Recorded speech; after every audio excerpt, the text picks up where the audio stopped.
Okay, it's getting late in the evening, the sun's going down.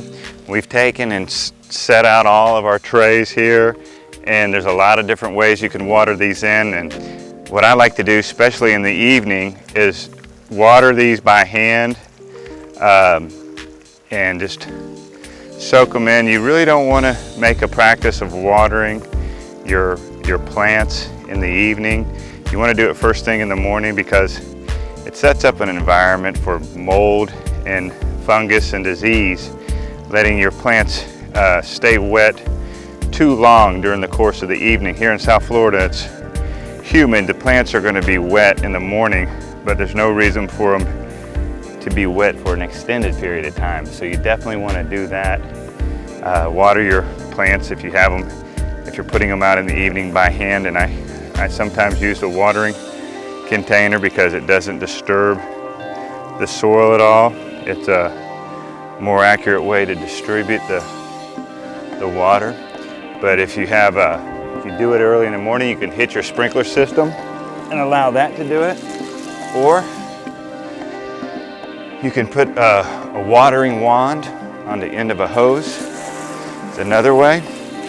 If you're careful and try not to get your plants wet, you can just use a hose. This is a little bit too strong of a flow, but we're going to go back to the way that's a more controlled method.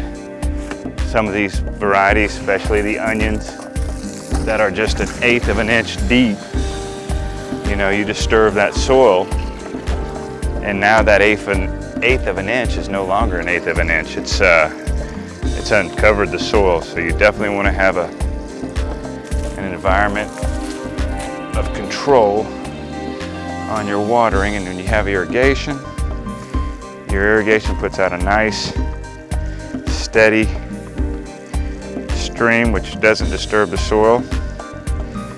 And this right here is a very controlled way to water them in initially. And then you can let your irrigation take over from here. I have to say, if you don't have an irrigation system and you can rig some kind of system that comes from your house under pressure, that you can buy a little timer that connects to your hose bib at your house and have that go off every other day for a specified amount of time, you'll enjoy your gardening a lot more. Because if you had to manually turn the water on every time,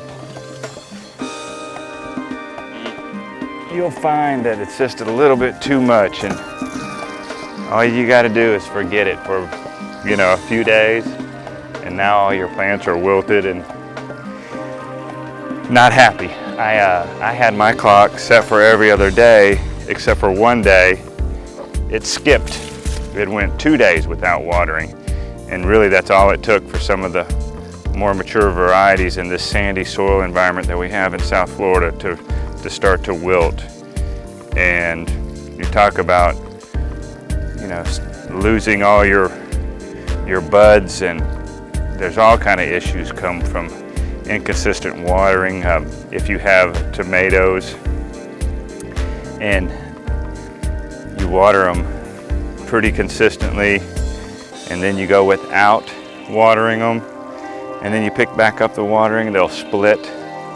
The tomatoes themselves will split because I guess they rob moisture from the tomato, and then when it gets rehydrated, the skin cracks and you end up with split tomatoes. So waterings are a crucial part of the process. Okay, well today we've potted up a bunch of seeds, and what we're going to do is we're going to monitor these. We're going to take pictures, some really extreme close-up pictures of these things germinating, and we'll go ahead and note the date. It's December the 18th, and we'll see how long each variety takes to germinate and what the suggested amount of time is. And we'll go ahead and take all these varieties and go into the new section of the garden and see what it looks like from start to finish and down to canning and seed production.